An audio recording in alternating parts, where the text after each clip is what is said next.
Alrighty. What is going on here? This is not how I intended on starting a stream. Alright, let's try that again.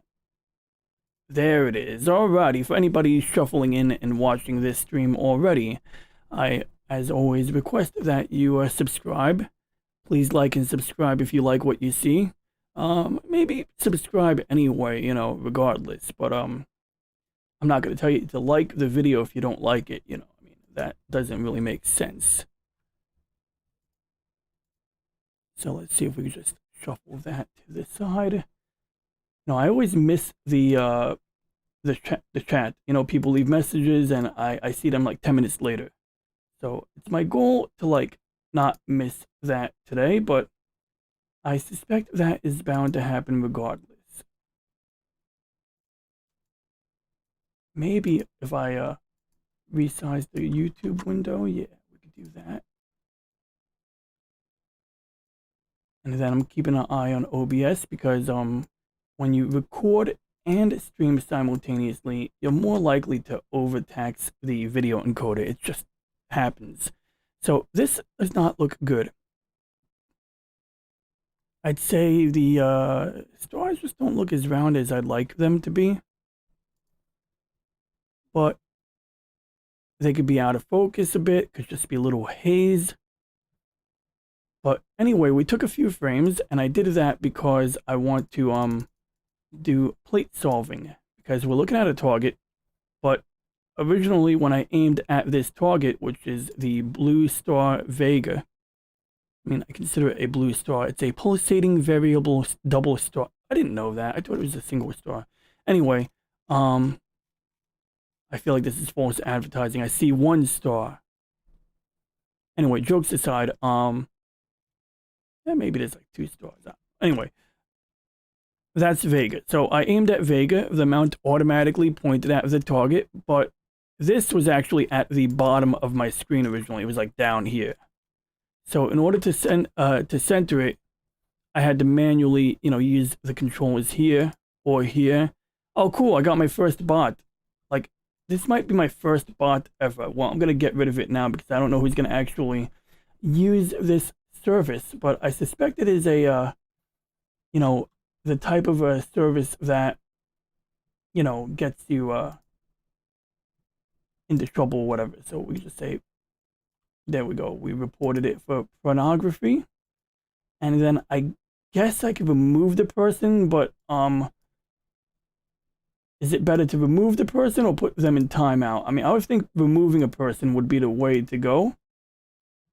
Because I'd hate to have to do this every 5 minutes. That would be really annoying. But anyway, I digress. So let's get back on topic here. So yeah, I manually centered the target. And once I had the target in the center of this screen, it now registers as not being on target. You can see the little reticle where it says scope is not on target anymore, and that's okay. It just means that when I save the images, the recorded position will be off a little bit. More importantly, if I want to aim at a new target, I have to recenter it every single time. But by doing this, we don't have to recenter it every time. We can just get it right. So basically this is going to realign. The telescope is going to figure out what it's looking at based on the constellations from a earlier image. And then once it does that, it's going to ask me if I want to update the coordinates over here. And that will then, of course, realign this guy onto whatever it's pointing at now. And then next time I point at a new target, will be on target. And in the meantime, I'm just going to try to adjust the focus a bit. So we're going to just crank this down a bit to relatively short exposures. Not necessarily too short. At this point, you really can't see any benefit but a tiny prick of light. And I'm going to use limited increments, like 5 steps. And what we're looking for is for the star to get smaller.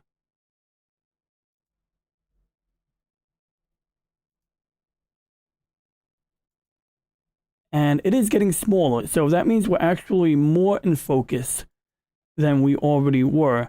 And the only thing I hate about this manual focusing process is if you overshoot the mark, let's say it's like getting smaller, smaller, smaller, then it starts getting bigger and blurrier again. That means you overshot the mark. And in photography, you know, you just take your lens, rotate the lens a bit, you know, and you're good to go. But with the, you know, type of equipment we're using, the way it's designed, when you go to move back out, because essentially to focus, we have a camera mounted on the back of the telescope. Let's say this green thing is a camera. Can you even see this? No, you can't see. This is green. You can't see the green thing. So let's say this is the camera, this is a telescope. Well, we can use my coffee. So the camera has to move out and in. And so if it's not in focus, maybe I bring it out, it comes into focus. Or if it gets too blurry, I got to pull it back in. Now, in my case, what I like to do is I like to pull it out until it's in focus. Then I like to overshoot the mark on purpose so that I can retract the focuser. And I do that because I figure it's always better to like pull it in, sort of like tightening things up a bit. The logic being you sort of solve for backlash. And then as it gets colder throughout the night, you can either use automatic temperature compensation to retract the focuser, because what's going to happen is the optical tube gets cold. Oh God, I'm not on camera. I'm not on camera. Whoops, wrong camera. All right, there we go. I just did a whole optical demonstration and you couldn't see me. So let's do that again. Yeah, so you got a camera on the back of your telescope, like this box here. And if this is the telescope. And on normal photography, if you want to make something, you know, manually focus, you would just turn the lens like this. And you can even see this thing is moving up and down when you tighten it. And essentially, if this was a camera lens, you would have a front objective lens here. And to bring something in or out of focus, you would, you know, move the front objective lens up and down. In a telescope, everything is so tightly aligned that we don't want to move that lens. We got to keep it, you know, steady, still completely locked in. So instead, the camera is mounted to a focuser on the back, a rack and pinion mechanism, or Crayford mechanism in my case. And by moving the camera back and forth, in and out, we could bring a target in and out of focus. So I rack it out, the star gets smaller, gets bigger again, then I rack it back in until the star is in focus. And then once it's there, I leave it, hopefully I'm in focus. Sometimes I bring it in further and the star goes out of focus again. I got to start over. I got to go back out and back in. But the idea is that I want to rack it in until it's in focus and then leave it like that, because once I do that, I can go back here and either use automatic temperature compensation to use the temperature sensor to rack the focuser in, or I can do it manually. I just say, okay, let's arbitrarily go 5 steps in. Now, in real time, like we're looking at it now, that works out because, you know, we can do, you know, we can see what's happening. In a longer exposure scenario, like 15 seconds or 30 seconds or 60 seconds, you have to wait at least 60 seconds before you see the effect.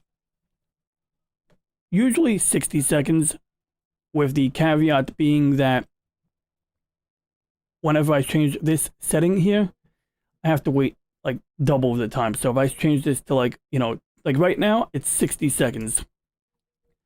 The bar on the bottom right corner, which you can't see unless I turn off my face, this bar is, you know, updating, and after 60 seconds, that's one exposure, except it's got to go twice. So first time you change this setting up here, this has to run through twice. Once it goes after 2 minutes, we'll see the first picture, and then after the first picture at 60 seconds, it'll update once every 60 seconds. So I mean, I don't know why it does that. I don't know if that's standard. I believe it is a known feature or thing, or just a design attribute, so to speak. This setting I usually keep it higher because this is like more about the USB speed. The lower the number, the faster it is.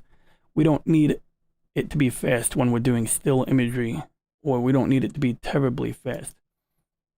The setting over here for the gain, I should bring it back to 1700. So I used to bring it up real high, and sometimes it's nice because it increases the sensitivity. But then I was reading and found out the way this image sensor is designed, this is supposedly somewhere between these two numbers is the supposed sweet spot. Because if you go higher, you get more sensitivity, but you also get a noisier image, or you get more noise and less contrast, lower dynamic range. And we want more dynamic range. We want contrast. Alrighty, good. So that's our first 60 seconds. So was it worth the wait? I feel like we should just crank up the gain anyway. You know, screw it. Just gonna crank the gain up like that. And that's because I believe I could change the gain without waiting 2 minutes. But if I change the exposure to, like, 2 minutes to double the exposure time, we're gonna have to wait 4 minutes for the stupid thing to update. So I don't have the patience for that. In the meantime, I was thinking about doing multiple things here. So I created a YouTube playlist. Let's see if I can find it.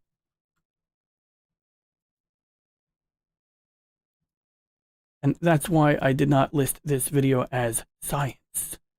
I listed it as, personal and blogging category, because I really wanted to review other people's videos or something, like sort of like a watch-along session. I should open up my coffee. See, I kept this lid on so that it wouldn't get cold, but now I'm inside, so I don't have to worry about it getting cold outside.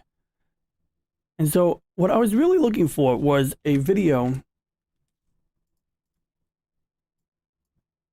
by a certain YouTuber who likes to make fun of, debunk, and whine and moan and complain about Elon Musk. So basically, we're going to look at a good guy first. This is Curious Droid. And he's talking about vertical landing rockets before SpaceX. I mean, it's pretty self-explanatory. So you can see that's one of the, what's that guy? Blue Origin Amazon guy rockets. And this is obviously a Falcon 9.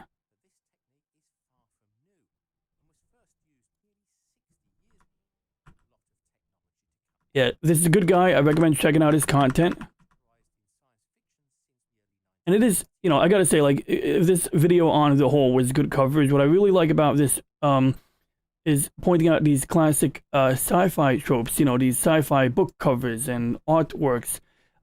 It's just, it's so cool when you watch, Starship rocket landing, the rocket test, the prototype, or watch the Falcon 9 landing. It is very Dick Tracy. It is very, like vintage, yet new. Also, I think I spy an equatorial. I don't know if that's an equatorial mount. I mean, it could just be some generic surveying tool, but it's got like a little counterweight on it. It's got rings. It looks like you mount some optical equipment, but I don't know. I mean, it's sci-fi artwork.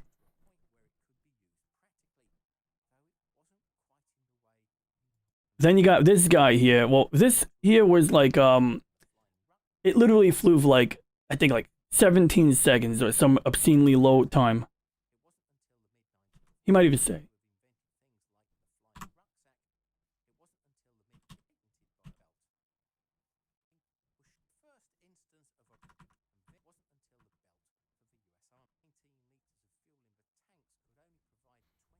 Whew. 21 seconds. Can you hear my audio? There we go. We goosed up the audio. I don't know if you can hear the audio, but you should now, yeah. So yeah, 21 seconds, pretty useless. It looks cool for like a movie. Definitely great for Hollywood, but not at all useful for any military application. Though when you think about it, it actually worked in reverse, because only partial and then the lander land on the moon. Yeah, a lot of times people who believe the Earth is flat or the moon landings were a hoax And look, I'm more open-minded to the moon landing hoax, even though I'm not at all a believer that it was a hoax. I believe it, is quite legit that this happened. But one of the complaints that you'll get is that you can't see a blast crater from the takeoff.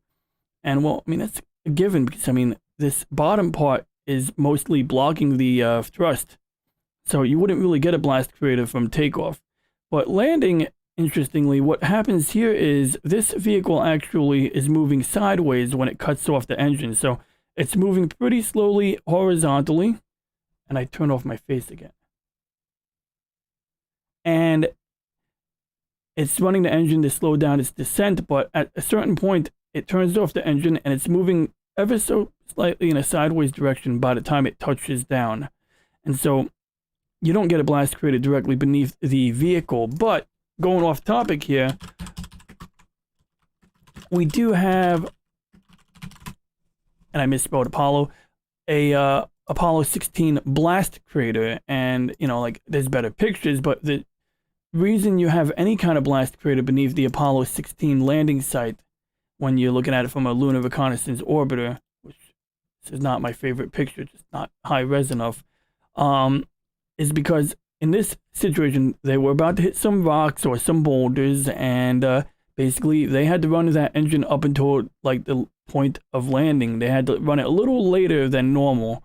Apollo 11 was a little different. They did use up they almost used up the entire fuel tank coming in for that landing because, once again, they didn't see the boulders until they got close. But in this case, you actually have an actual blast crater. How many times can I say actual? And that's because in this case, they did not, touch down while moving horizontally with the engine off. They had that engine on right up above the landing site. Now, what I wanted to do a while ago was do a video on this topic, but I really got to do more research. I actually went to the Flickr archive with the high resolution Hasselblad photos, but the way that they were organized, it was a bit challenging to find what I was looking for in a timely manner. And what I want to see is I think this is definitely, that's Apollo 16 right there. So I had a higher resolution copy of this image, and I could pull it up if I really wanted to. But even in the high-res image, I'm not really seeing a whole lot because you got all of this stuff, Mylar blankets, and this is, essentially you have racks on the side of the lander that you could actually peel off the Mylar and pull out drawers containing stuff, containing experiments, containing electronics. In this case, I think they had to pull off the Mylar to get access to the car. I think that's what happened here. But, Mylar, it's the space blanket material. I got some hanging up over here if you really wanted to see it, but nobody's watching, so nobody's asking, right? No, nobody's watching. I had one sex bot. That is it. I would post a link, but I'm going to be eating dinner, and, when people tune in, then I feel obligated to stay on. I have a friend who's coming on at 7, so you know what?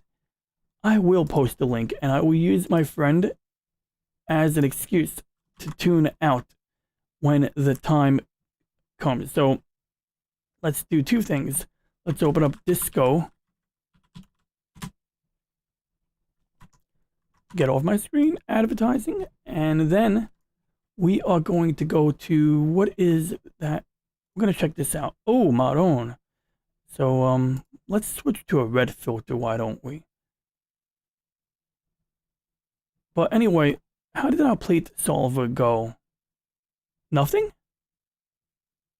No. Oh, there it is. So that's weird. Oh, I know why. The plate solver doesn't work because it still thinks I'm using my other telescope. So I spent a week with a different telescope. A couple weeks actually, because I lost a cable and I had to order a new cable. Once I got the new wire, I just got back up and running yesterday with my proper rig. So we're running a 550mm, same camera. So the pixel size is 4.6 micron. Everything else here should be the same. And so if we go and we run the plate solver this time, it should detect the star much more rapidly. And then we can synchronize the mount. so that we can line up the scope target with the star. In the meantime, I'm gonna advertise myself. What I usually do is I go to a couple of Discord servers and I look for things. What the heck is it? Merch links, become a member, and looking for promote myself. There we go. Alrighty. Then we go to the Star Wars guys. Pacific 414, the Nerdporial life form. Whooper Trooper. He's got a country now. It's called Whooperstan. And we'll go, does Loki's Mornings of Mischief have a, yeah, he does. Alright, good. So we'll put my link here. And then that's about it, I think. Yeah. Yeah. Look at that. Okay, no. This one doesn't have it. But speaking of which, I believe Mary's Game Room is currently doing a stream. You can look her up on YouTube. And Mary's Game Room, she's, pretty much right now having a charity drive up through December, I believe. And it's called Extra Life. And I remember I won a coffee mug. I left it downstairs because I had to use the insulated mug today. Should drink this before it gets cold. And there was a contest, and I donated like a few bucks, and another YouTuber, Loki's Mornings of Mischief, did a drawing, and I happened to win a coffee mug, and I did this while driving home on Christmas Eve. So, it was a good Christmas to win this. So anyway, we ran to the plate solver, and this is pretty cool. Let's lock onto an auto-guiding star real quick, and you can actually saw this star was drifting upward ever so slightly. So we lock onto target. We can pick another target if we have any doubt, because it's got to calculate the centroid, we call it. Okay, we locked on target. Now, as you can see, the program manually realigned. You can see that this reticle is not directly on top of Vega, which is accurate because I'm not directly on top of Vega over here either. I could straighten it out if I really wanted to be anal about it. But it's not a big deal. Alrighty, let's get that chat window up. Alright, good. I got the chat window up. Alright. So, I got some hotkeys. I can mute my microphone using a numeric pad now, which is fun. But the button I thought I mapped to turning off my camera, I guess I have to remap it. And a weird thing about OBS is, you like can't really map a group. You can map sources, you can map cameras to a hotkey, but you can't map a group of, like, if you make one group of multiple sources. But in this case, I think this camera is relatively simple, so let's give it a shot. So we go to video, hotkeys. This one is called main webcam under camera 2. And so we're looking at the name of the main webcam, but there's going to be groups of sources here. Okay, so we got to look for the word main cam. Okay, so I think I overshot it already.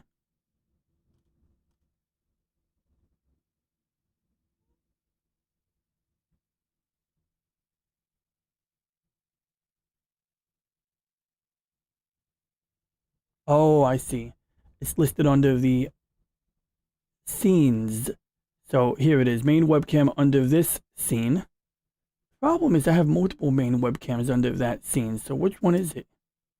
Let's try pressing the number 7 on my keyboard. Wait, that's already being used? Right, let's try number 8. Good, number 8 is not used. So in theory, once I exit this, pressing 8, it turns off a camera. I don't know which camera that is. But it's not the one I'm looking for. Ah, yeah, I found it. It's at the bottom of the list. That's completely unhelpful. So maybe if I rename, oh, I can't rename it. So this is like what annoys me. I don't know if like having a stream deck would make this part easier. But this is the part that annoys me about configuring this here is, you know, and granted, I got to clean up my, my sources or whatever. So, okay, it's not this one. So let's see. What about, we're just going to go at random. And luckily, I think I could do, both of them could be the same item. Problem is that I got to exit this before the mapping takes effect. Wait, why does it not like that?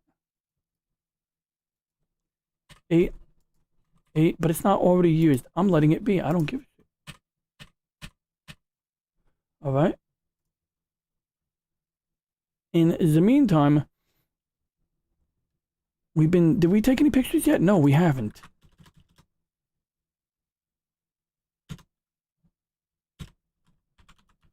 We're gonna just give it a name like that. Ah, come on. I hate this typing lag. It's absolutely brutal. Look at that shit. All right, there we go. Just gotta fill in the blank. Come on. You can do it, computer. Or can it do it? Maybe it can't do it. All right, there we go. So now I'm gonna go back to my hotkey. Actually, we're gonna hit capture. See, my only issue is, do I want to capture more? I do. I think I want to do a longer exposure. I'm really on the fence about this. I mean, like, how long do you have to, you know, how long of an exposure do you really need for taking a picture of a star?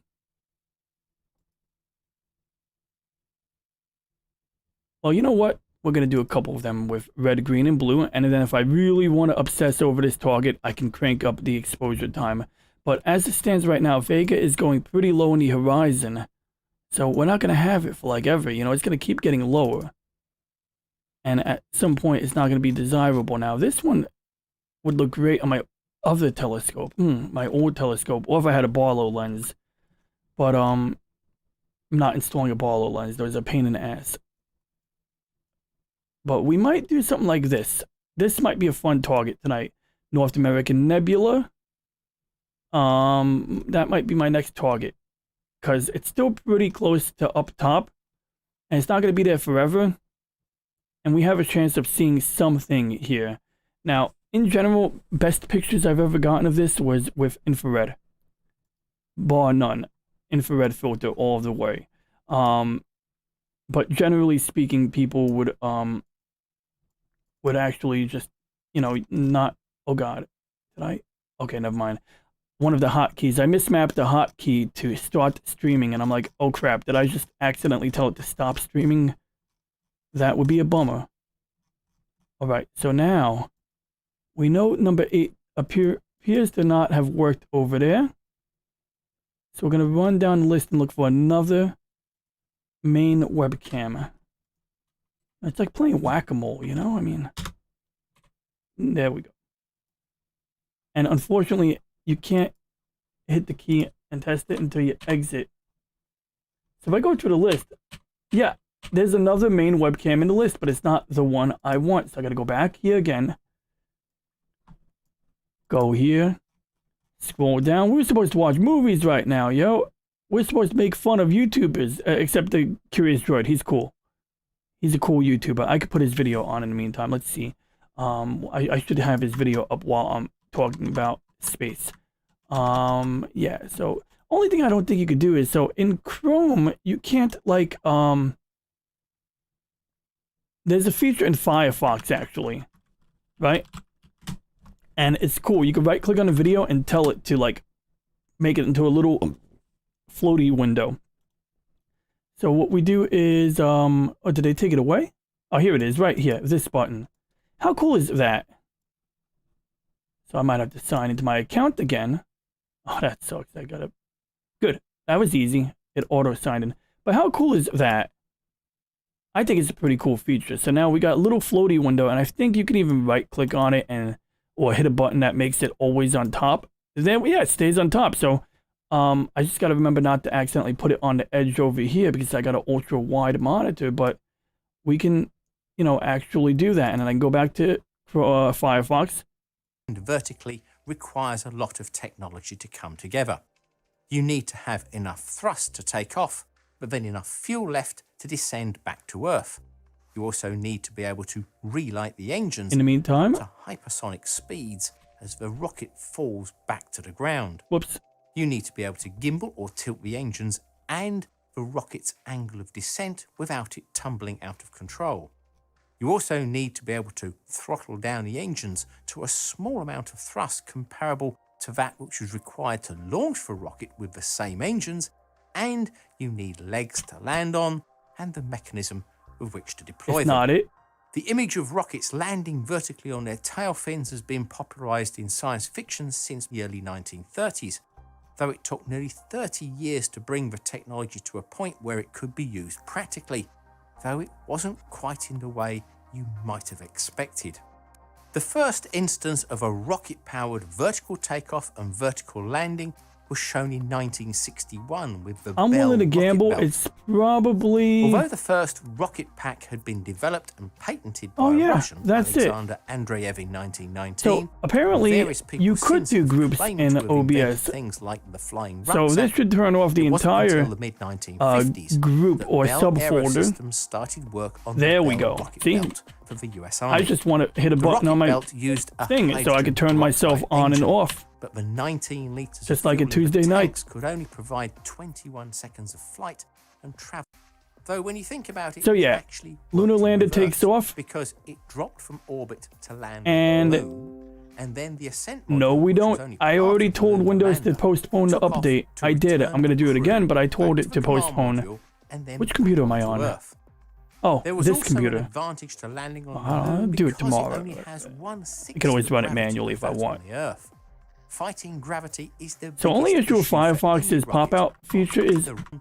Oh, you can use the arrow key. Fuel Okay, is good. to actually land something So you can which fast is forward by hitting the powered by arrow rockets, keys. especially an object which is tall and thin and not really designed to come It's good back coffee. in the I hate to endorse reverse manner Starbucks, of but how it took yeah, off. the holiday blend It wasn't is until the pretty good. So we took 5 mid-1990s pictures, that which is the like 3 first pictures true too many. vertical takeoff and So we're switching to vertical green. landing rocket was Then we're going to seen take more in the form pictures of a using the, McDonnell-Douglas Delta clip 1-minute experiment exposures. with So The what I idea do of is a I wait till low-cost, the next single-stage frame orbit vehicle begins, using and then if I hit off-the-shelf components capture, was proposed to McDonnell Douglas in at the end of that 1985 frame, by it'll Max Hunter, record the their frame, so you don't lose any data. You know, you space can systems essentially who hit the have been snap thinking button, of but if I hit it too concepts early, since the 60s. it's But gonna McDonnell Douglas inaccurately weren't record interested the in filter. It's funding gonna, the idea even though I took themselves. most of this So frame in Hunter, red, who had also worked it's for gonna President register it Ronald as Reagan's green, which we Strategic don't Defense want. Initiative So now we hit Organization, capture, and we'll SDIO, capture it. went with Jerry Pournelle and General Graham to sell the idea to Vice President Dan Quayle. I did some on the solar premise imaging that the other any day. I still gotta space-based process it. defense system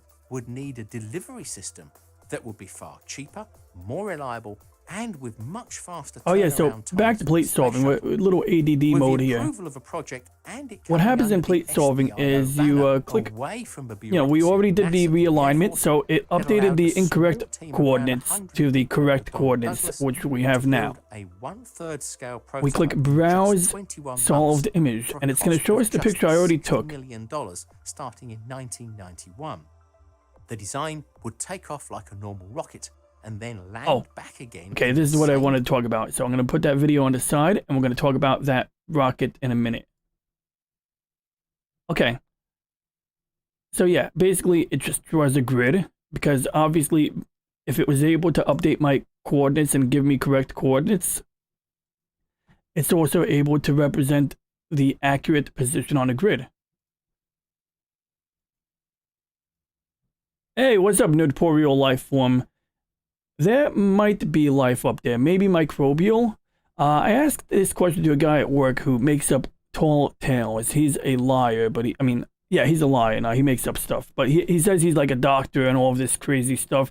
One time he had an ingrown toenail, and he claimed that he spilled hydrazine on his toe in a laboratory, and that's why he was wearing a surgical boot. But this is Vega, and you might know Vega as the parent star of the Vega colony. And unfortunately, this particular plate solving utility does not draw you know, circles around the target to tell us the name, but I do have another plate solving utility that will do that, that does do that, and I should use it because it's a good program in that regard. This one's good for realigning the telescope. I didn't tweet this out, but I put it on everyone's Discord. I should get in the habit of doing that too. In any case, I figure it's a hard stop at 7 because Loki's got his stream. I wouldn't necessarily be upset about running a stream at the same time as Loki, but also I have dinner lined up for the same time, so it's a win-win for everybody. I don't know.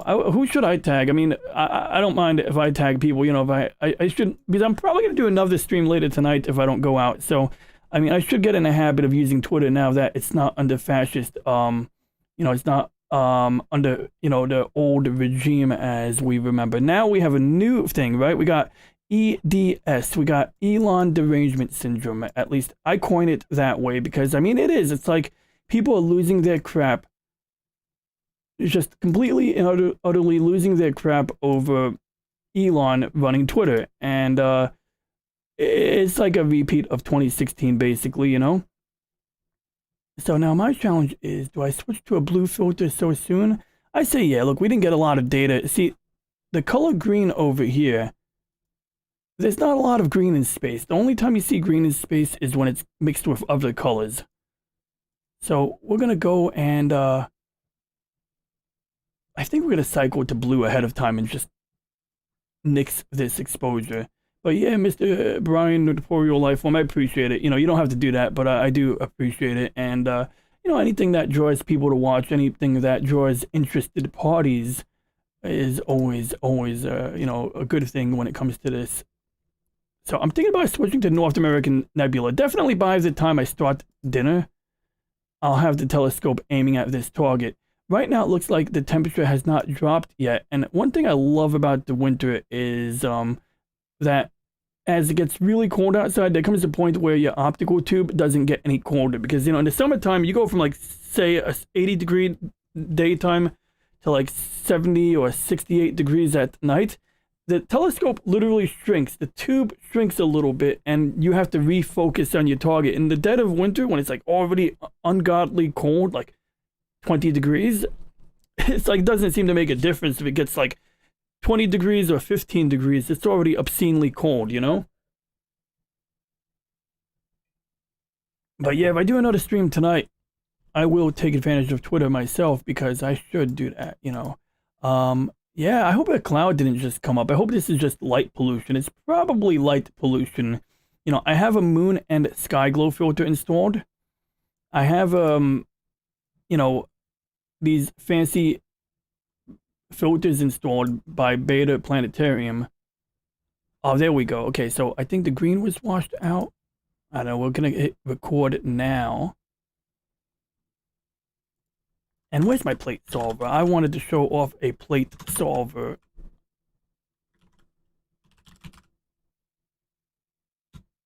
Oh wait, I had it opened already. Okay, there it is. So now where's our mapping? And let's see, how do I use this? I think I gotta click on this. Show instruments. No. Do I right click on it?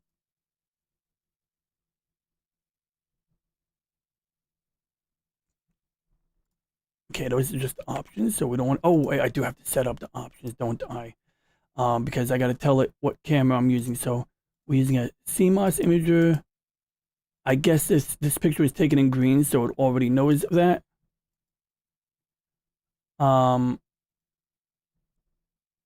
Where is the detection threshold? Processing, photometry, classification. Where's my camera? I need my camera. I need to tell this program what camera I'm using, because it has to know the properties of my hardware.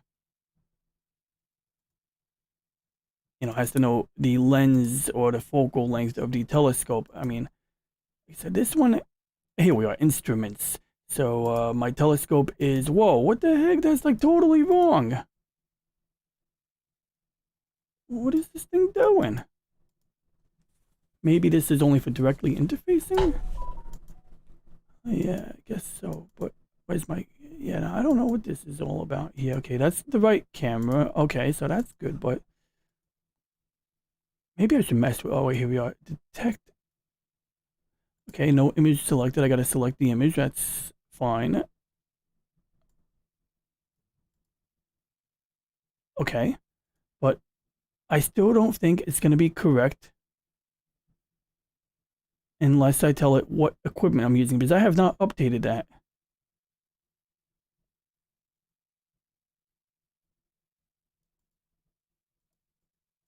Oh, heck, let's just see what happens when we run detection. Maybe it's magic. Maybe this doesn't need to know what kind of telescope I'm running.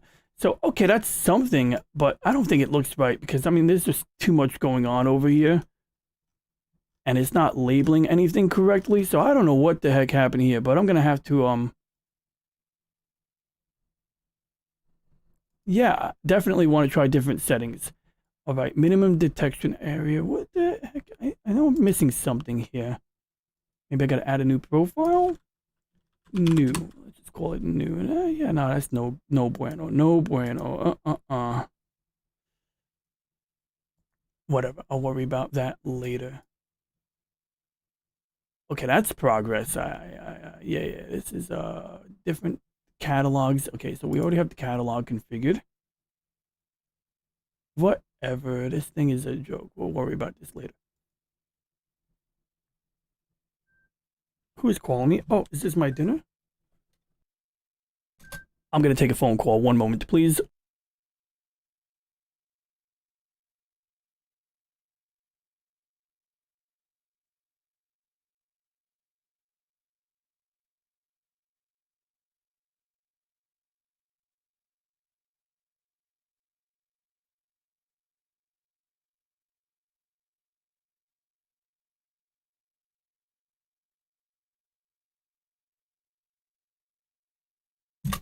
Alrighty.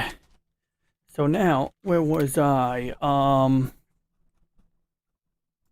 So I wanted to talk about a video by a wait, did my stream just end? No, it didn't. Okay, good. I thought I clicked on the wrong button. So I want to talk about this video here.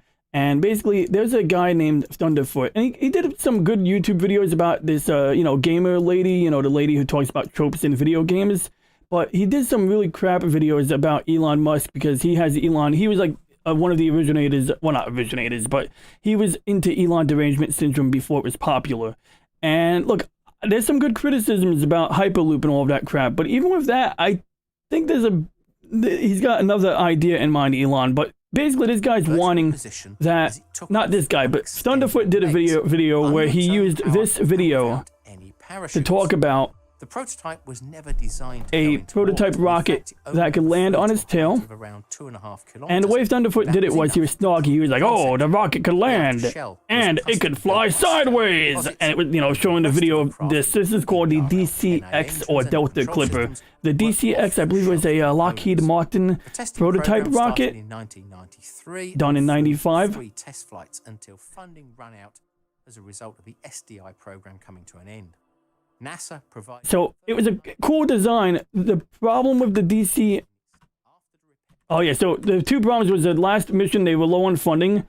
NASA decided to put a bunch of money into the new space shuttle, which they ended up wasting $300 billion on, and they gave up on the new space shuttle. But had they invested in this, they would have had a viable product. My point is, Thunderfoot was bitching and moaning that vertical landing rockets already existed. And he used a video of the DCX as an example. But the problem is this was a prototype. It never made it to orbit. It was never designed to go to orbit. They've made much larger, like obviously, what is it? A Delta 9 is a much more larger, useful rocket. Now, would this have accomplished its financial goals and, technical goals if it was, followed to fruition? Probably. Fruition? Yeah, fruition. But it didn't. So what's interesting was I couldn't even find the old Thunderfoot video so I can comment on it. The video has been out for years. I'm thinking he might have taken it down, but I posted up on Reddit to see if anybody's got a link. So about the moon. So I got theories and I got answers. So in terms of answers, think about the backdrop of the Apollo program. And this is the rocket that NASA spent 280 billion on and then gave up on. They gave up because they wanted to do a single stage to orbit, and they had to design really lightweight fuel tanks made of like carbon fiber.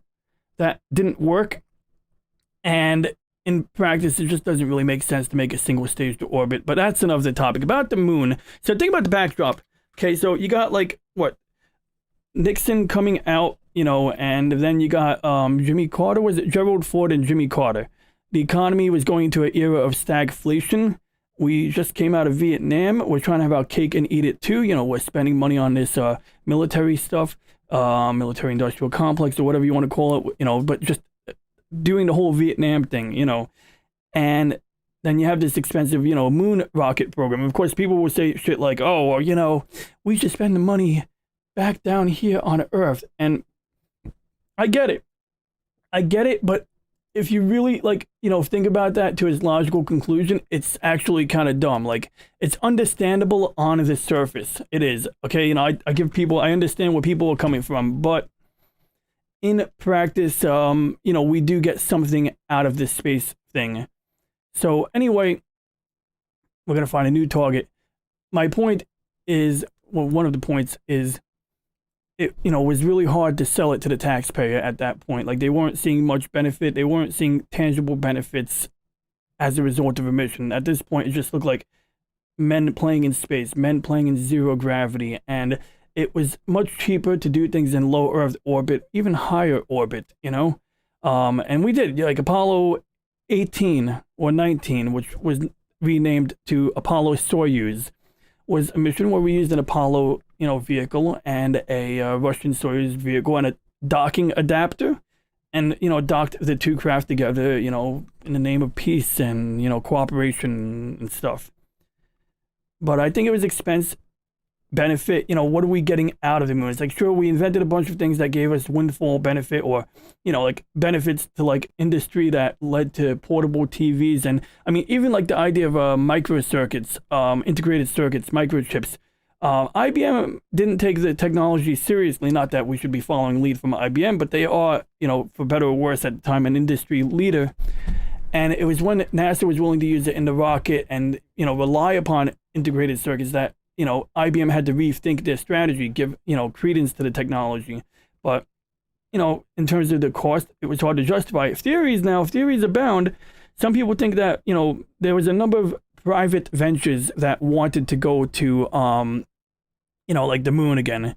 And they always ended for one reason or another. Maybe it was because of investors. Maybe investors were like, you know, skittish about it.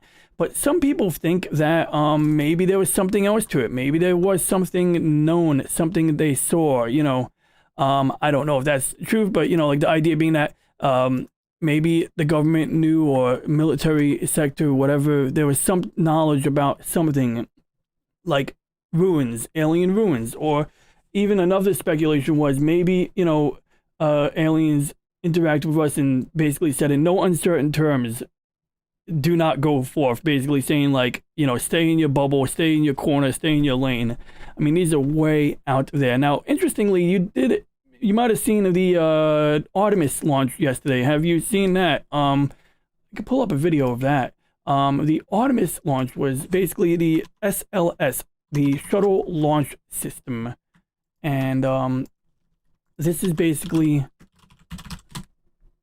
NASA's new heavy lift rocket. It's based on space shuttle technology. Let's see if we can get everyday astronaut, because I feel like he's least likely to copyright claim somebody. So it's basically NASA's answer to heavy lift rocketry. It's based on space shuttle technology, which basically, you know, it's using the same engines. It's using the big fuel tank, that brown fuel tank. That came from the space shuttle program.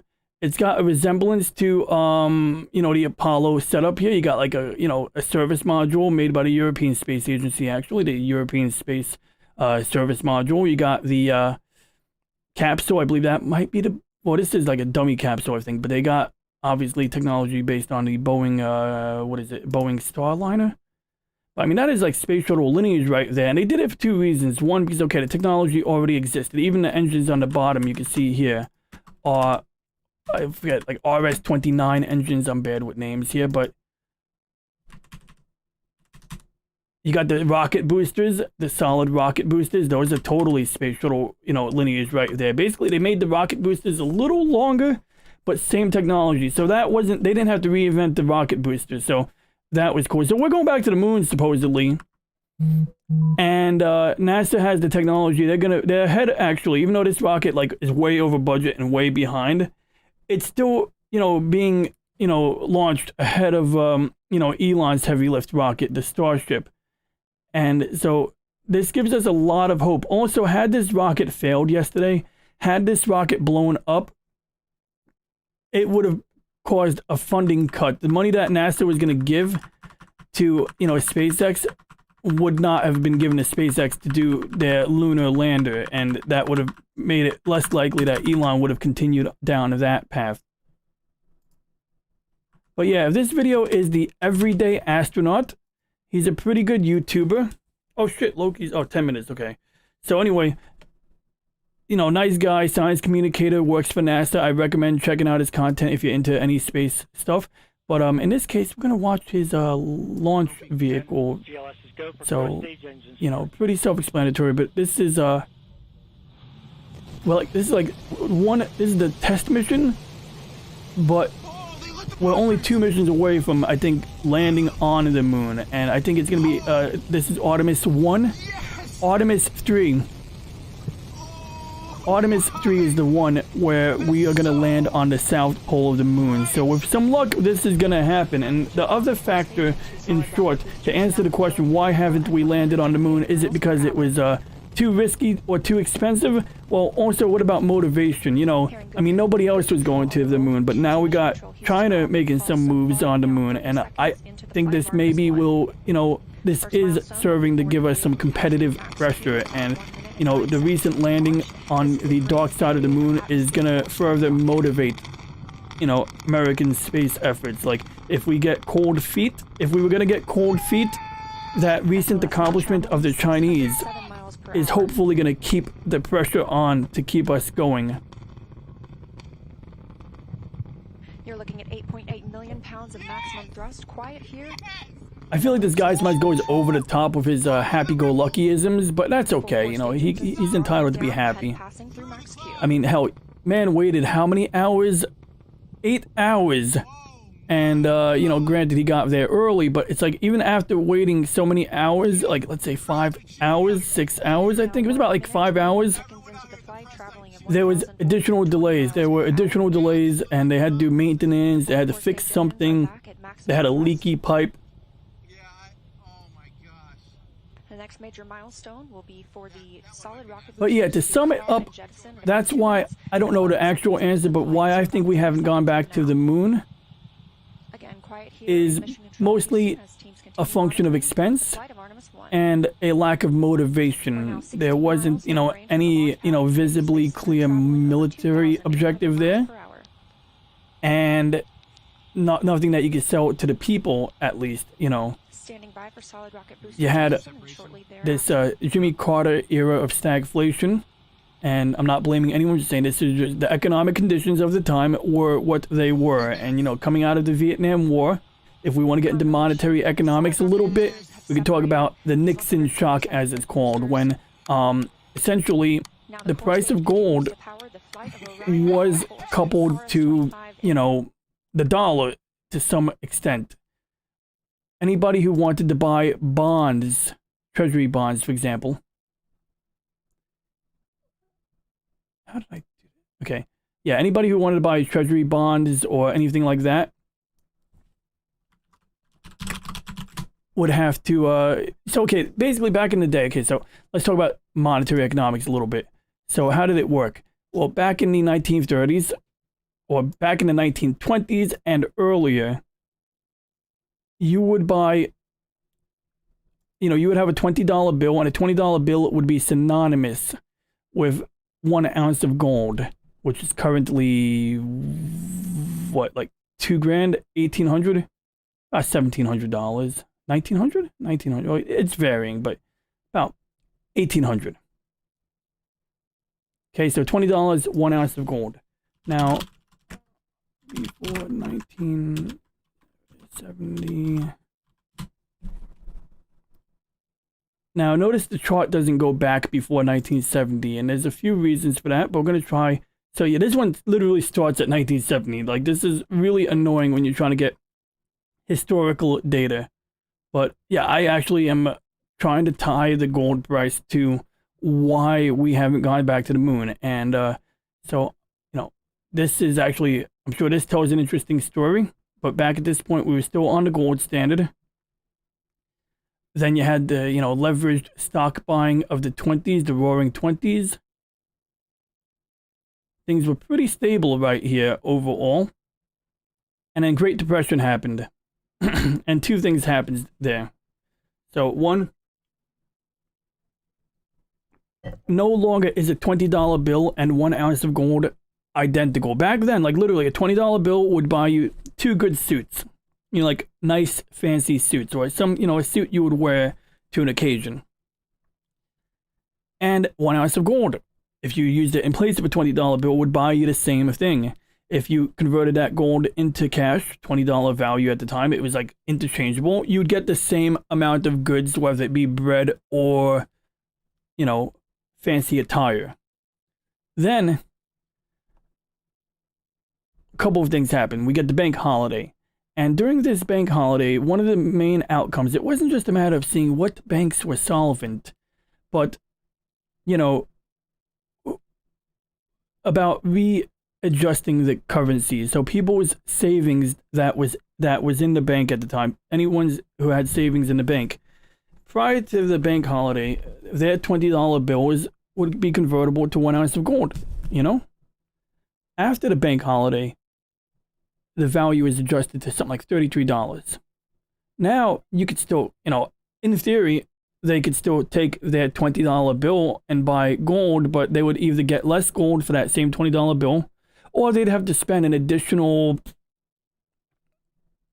additional $12, $13, which is, I'm bad at percentages here, but that's like another 50-something% more. They'd have to spend about another 52% more to buy a full ounce of gold with the same, with the currency they had. So they, because that's what happens. 1 ounce of gold goes from $20 an ounce to $33 an ounce. Yeah, you're spending about 50-something% more to buy the same amount of gold. And then they also made it illegal to own gold, but they only enforced this rule for about 1 year. But technically there was like rules like, okay, if you're a jeweler, you can buy gold, you can own bullion. If you're using it to manufacture stuff, you can own numismatic coins, but you couldn't own or invest in gold technically. You weren't technically allowed to do that. And I mean, people could theoretically do it, but a lot of people were convinced or coerced into, passively coerced. I wouldn't say at gunpoint per se, but they were coerced into exchanging, or at least compelled, that would be the word, compelled into taking their 1 ounce of gold and getting $33 for it. So maybe if you were able to, you'd basically, so actually that was the good news. The good news was that you could get $33 in exchange for your gold. And that's probably how they sold it to a lot of people, like, exchange your gold, coinage for $33, and people might see on the surface, well, okay, you're saying I take a $20 gold coin, hand it in, and you're gonna hand me $33 in greenbacks. So on the surface, that sounded probably pretty good to a lot of people who, didn't care, And then between the 1930s and 70s, the price was basically fixed, but there was a couple of times, and this doesn't really accurately, like, these numbers don't look right at all. Like, I don't know if this is like, maybe that's the real gold price. I gotta revisit this topic one of these days. It's very murky, but essentially in 1970, to try to stabilize the gold reserves, they tried, bringing it to like $40. And I guess if I had to sum it up, the situation was that between 1930 something, like 1930 something and 1970, you could no longer take your gold coins and turn them into, You can no longer take your cash and turn it into gold coins. You can no longer go to the bank or the Treasury Department and say, hey, I have a $20 bill. Can I get 1 ounce of gold, please? That was no longer the case. But if you were an investor in another country, like if you were the government of France, and you bought $20 in Treasury bonds, you could take that bond, go to the government and say, hey, American government, I have one bond. I'd like to exchange this for 1 ounce of gold. Obviously, they would have more like $20 million or $20,000, it would be much more money. But the idea was that international investors would not be motivated to buy bonds unless they, were told that they would still have that gold promise. They would still have that promise that they can convert it into gold. And this is sort of what allowed us to keep, issuing new debt, because essentially government debt is created when you issue a bond and somebody buys the bond. You owe money, you owe a certain rate of return to the person who bought the bond, but the government can fund whatever government does. And some of this was the Apollo program. Some of the money that was, issued in the form of debt that was appropriated, by Congress or whatever issued to the, to NASA, came from bonds that were bought by international investors who bought the bonds because they were of the understanding that they can always convert them back into gold if they wanted to. So Charles de Gaulle makes a big FU move and says, I'd like to get my millions of dollars in bonds in gold, please. And at that point, Nixon had no choice. It was like we already went from like 500,000 tons of gold in the vault at Fort Knox down to like 250,000 tons of gold in the vault at Fort Knox, or wherever they stored it at the time. And so at that point, if we were to pay France, the demand for the gold that they were legally entitled to, it would have meant we were giving away even more gold than we already did. We already gave away half the total bullion we had in order to keep the charade up. And so the charade came to an end. And that's when Nixon gave his speech that he was ending convertibility of the dollar to gold, temporarily suspending this. Of course, in reality, it was ongoing and permanent. And we moved into, I think, the petrodollar system at that point, or some point after that, we moved into the petrodollar system, which I don't want to get details wrong on that, so I'm not going to go into detail. But we got Andromeda right here, M31. And so what I'm going to do is I'm going to crank down my exposure time and crank up the ISO gain. And we are going to try to recenter. Whoa, Maron, what the hell happened here?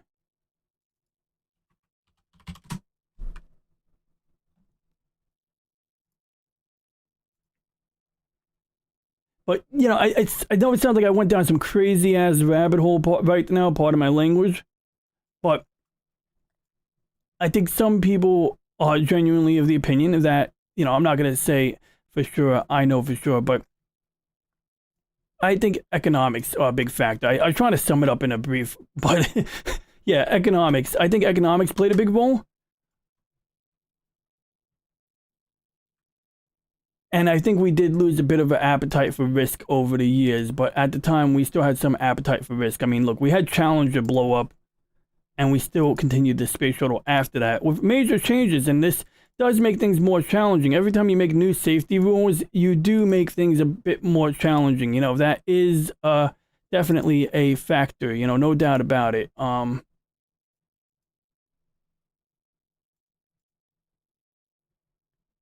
So bottom line, yeah, I'd say we didn't go back to the moon because of financial reasons, because of expense, because of the people's willingness to put up with this, and the overall perception and the climate in the Congress at the time. The Congress, of course, being into getting votes, they prioritized the people. And if the people had the opinion that we should be spending money down on Earth, regardless of perceptions being correct or incorrect or based on incomplete information, the Congress is going to act, in accordance with their short-term benefit.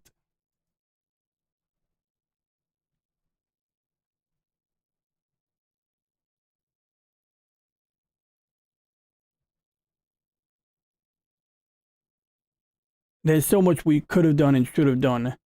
We really should have been broaching the idea of mining asteroids back then. Like we, could have, like, that show For All Mankind really, paints a cool picture. But anyway, enough rambling, ranting on that topic. I think I covered enough ground here, and I'm gonna go and tune out for now.